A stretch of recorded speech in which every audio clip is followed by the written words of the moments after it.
Shavkat Rachmanov's coach says that Shavkat is training and they're planning to return to the cage for the fall around October.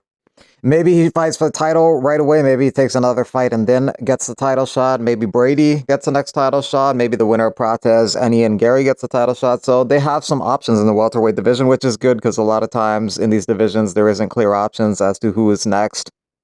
Ian Garry doesn't think he lost to Shavkat Rachmanov, even though every judge had the fight 48-47 for Shavkat, and every judge scored every round the same way. The ego in me doesn't like to admit that my hand never got raised, because I still feel like to this day, I didn't lose that fight. He was gasping for air, grateful the fight was over. I was ready for more. Ian Garry is a slight favorite in the main event on Saturday in Kansas City against Carlos Prates. Anthony Smith versus Zhang Mingyang is the co-main event.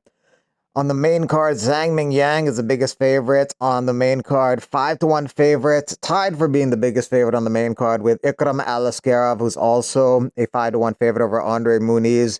And the biggest favorite on the entire card, if you include the prelims, is Jacqueline Amarin, 8-1 favorite over Poliana Vienna.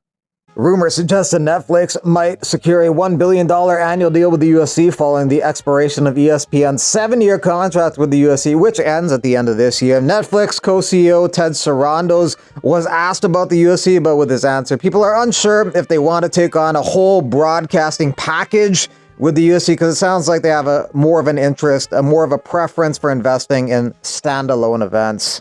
There are 4 major sports properties available right now.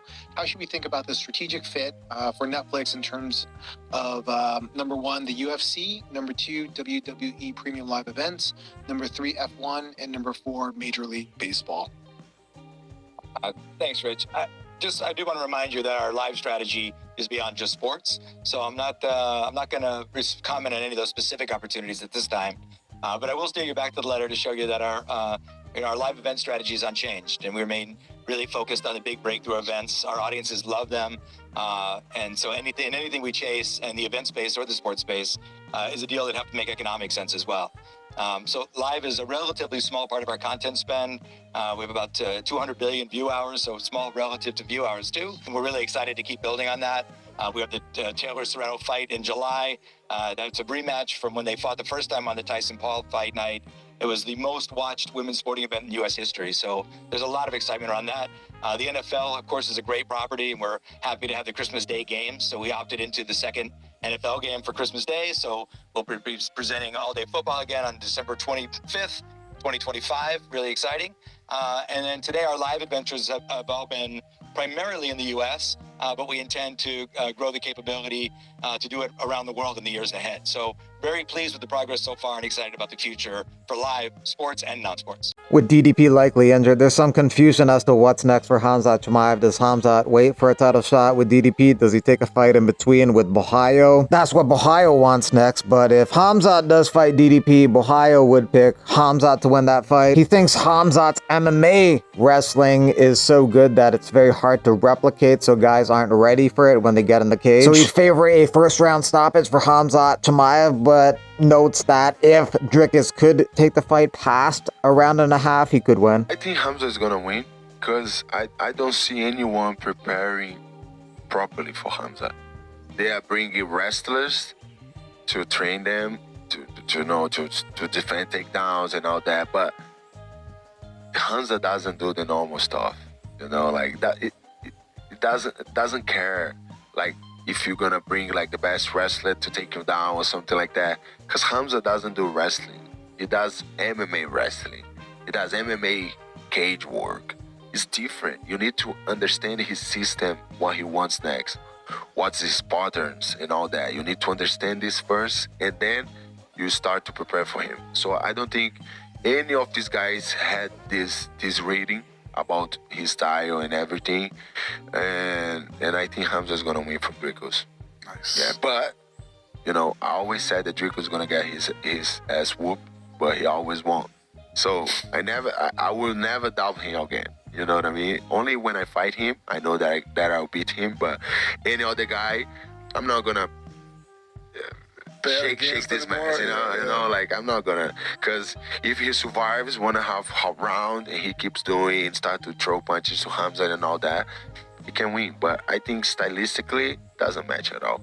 Shamil Gazia versus Sergey Spivak was supposed to be on the UFC 316 card June 7th in Newark, New Jersey, but Shamil Gaziev is out. Now Sergey Spivak will take on Waldo Cortez Acosta, who replaces Gaziev. Sergey Spivak's coming off a loss to Gelton Almeida. Waldo Cortez Acosta's coming off a victory over Ryan Spann. This is a good opportunity for him to break into the top 10 if he can get the victory. Spivak is ranked number 7.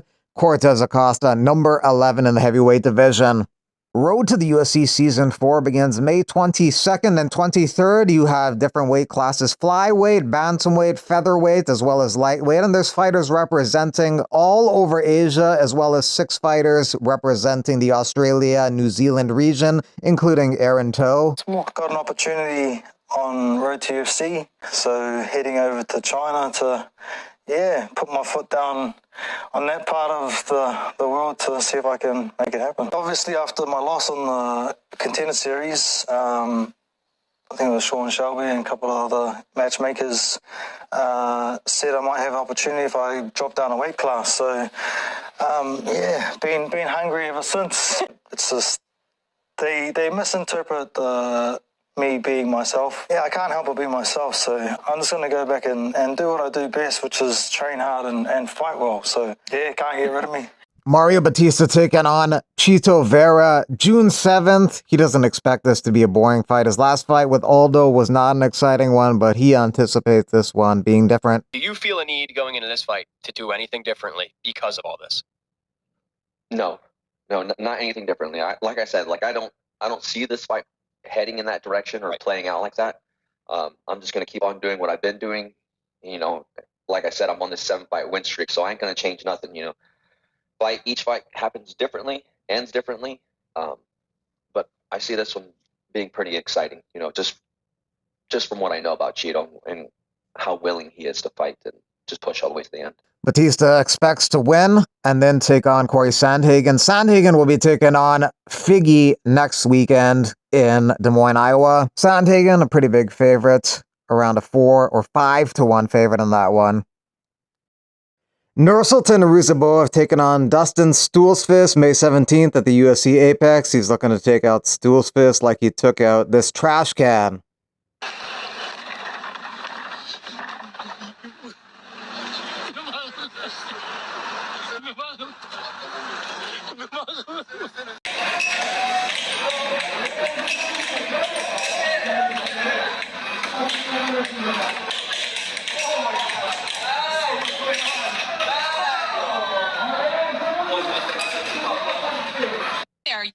Chandler, if you hear me, let's go. Let's do this.